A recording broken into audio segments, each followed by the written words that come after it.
China ತನ್ನ ಉದ್ದಟತನವನ್ನ ಇನ್ನೂ ಹೆಚ್ಚಾಗಿ ನಡೆಸ್ತಾ ಇದೆ. ಸಿಕ್ಕಿಂ ಅನ್ನ ಪ್ರತ್ಯೇಕ ರಾಜ್ಯವನ್ನಾಗಿ ನಿರ್ಮಾಣ ಮಾಡೋಕೆ ಪಣ ತೊಟ್ಟಂತೆ ಚೀನಾ ಕಾಣಿಸ್ತಾ ಇದೆ.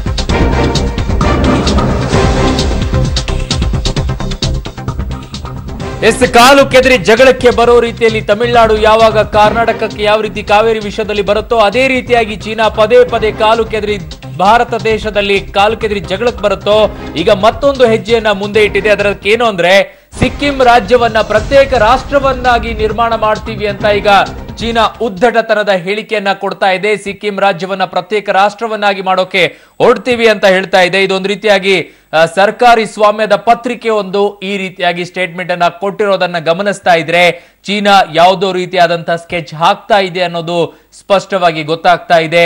ಸಿಕ್ಕಿಂ ಅನ್ನ ಪ್ರತ್ಯೇಕವಾಗಿ ಚೀನಿಯರು ಚಳವಳಿಗಾಗಿ ತುಪ್ಪ ಸುರಿಯೋ ಕೆಲಸವನ್ನ ಮಾಡ್ತಾ ಇದ್ದಾರೆ. ನೆರೆವೈರಿ ಚೀನಾದ ಉದ್ದಟತನ ಈಗ ತೀವ್ರಗೊಳ್ತಾ ಇದೆ. ಸಿಕ್ಕಿಂ ರಾಜ್ಯವನ್ನ ಭಾರತದಿಂದಲೇ ಬೇರ್ಪಡಿಸ್ತೀವಿ ಅಂತ ಸರ್ಕಾರಿ ಸ್ವಾಮ್ಯದ ಒಂದು ಪತ್ರಿಕೆ ಇದನ್ನ ಪ್ರಕಟಿಸಿದೆ. ನೆರೆಹೊರೆಯ ಚೀನಾದ ಉದ್ದಟತನ ಹೆಚ್ಚಾಗ್ತಾ ಇದೆ. ಸಿಕ್ಕಿಂ ರಾಜ್ಯವನ್ನ ಭಾರತದಿಂದಲೇ ಬೇರ್ಪಡಿಸ್ತೀವಿ ಅಂತ ಹೇಳಿ ಸರ್ಕಾರಿ ಸ್ವಾಮ್ಯದ ಪತ್ರಿಕೆ ಒಂದು ಪ್ರಕಟಿಸಿದೆ. ಸಿಕ್ಕಿಂ ರಾಜ್ಯವನ್ನ ಪ್ರತ್ಯೇಕ ರಾಷ್ಟ್ರವನ್ನಾಗಿ ನಿರ್ಮಾಣವನ್ನ ಮಾಡ್ತೀವಿ, ಪ್ರತ್ಯೇಕತೆಗಾಗಿ ಚೀನಿಯರು ಚಳುವಳಿಗಾಗಿ ತುಪ್ಪ ಸುರಿಬೇಕು ಅನ್ನೋ ಕೆಲಸವನ್ನ ಕೂಡ ಮಾಡಬೇಕು ಅನ್ನೋದನ್ನ ಪತ್ರಿಕೆ ಹೇಳ್ತಾ ಇದ್ದಾರೆ. ಹಾಗಾಗಿ ಚೀನಾ ಮತ್ತೆ ಭಾರತದ ಗಡಿಯಲ್ಲಿ ಈ ರೀತಿಯಾದಂತಹ ಗಲಾಟೆ 50 ವರ್ಷಗಳ ಬಳಿಕ ಈಗ ದೊಡ್ಡ ಮಟ್ಟದಲ್ಲಿ ನಿರ್ಮಾಣ ಆಗ್ತಾ ಹೋಗ್ತಾ ಇದೆ. ಇದಕ್ಕೆ ಕಾರಣ ಭೂತಾನ್ ಮತ್ತು ಭಾರತದ ನಡುವೆ ಇರುವಂತಹ ಟ್ರಯಾಂಗಲ್ ನಲ್ಲಿ ರಸ್ತೆ ನಿರ್ಮಾಣದ ವಿಷಯಕ್ಕೆ ಚೀನಾ ಅಡೆತಡೆಯನ್ನ ಮಾಡಿದ್ದು, ಚೀನಾ ತನ್ನ ಹಸ್ತಕ್ಷೇಪವನ್ನ ಮಾಡ್ತಾ ಇರೋದು ಈ ಗಲಾಟೆಗಳಿಗೆ ಕಾರಣ ಆಗ್ತಾ ಇದೆ. ಅದರಲ್ಲಿ ಭಾರತ ಕೂಡ ಭೂತಾನ್ಗೆ ತೆರಳಿ ಅಲ್ಲಿರುವಂತಹ ಸೈನಿಕರನ್ನ ಹಿಮ್ಮೆಟ್ಟಿಸುವಂತಹ ಕೆಲಸವನ್ನ ನಡೆಸಿತ್ತು. ಇದಕ್ಕೆ ಸಾಕಷ್ಟು ಆಕ್ರೋಶ ವ್ಯಕ್ತವಾಗಿತ್ತು. ಹಾಗಾಗಿ ಅಮೆರಿಕವನ್ನ ಮೆಚ್ಚಿಸೋಕೆ ನೀವು ನಮ್ಮ ಜೊತೆಗೆ ದ್ವೇಷವನ್ನ ಸಾಧಿಸ್ತಾ ಇದ್ದೀರಾ ಅನ್ನೋ ರೀತಿಯಾದಂತಹ ಟೀಕೆಗಳು ಕೂಡ ಬಂದಿತ್ತು.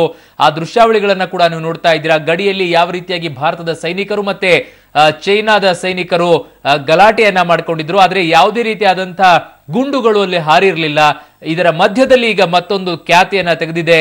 ಸಿಕ್ಕಿಂ ರಾಜ್ಯವನ್ನ ಪ್ರತ್ಯೇಕ ರಾಷ್ಟ್ರವನ್ನಾಗಿ ನಿರ್ಮಾಣ ಮಾಡ್ತೀವಿ ಅನ್ನೋದು.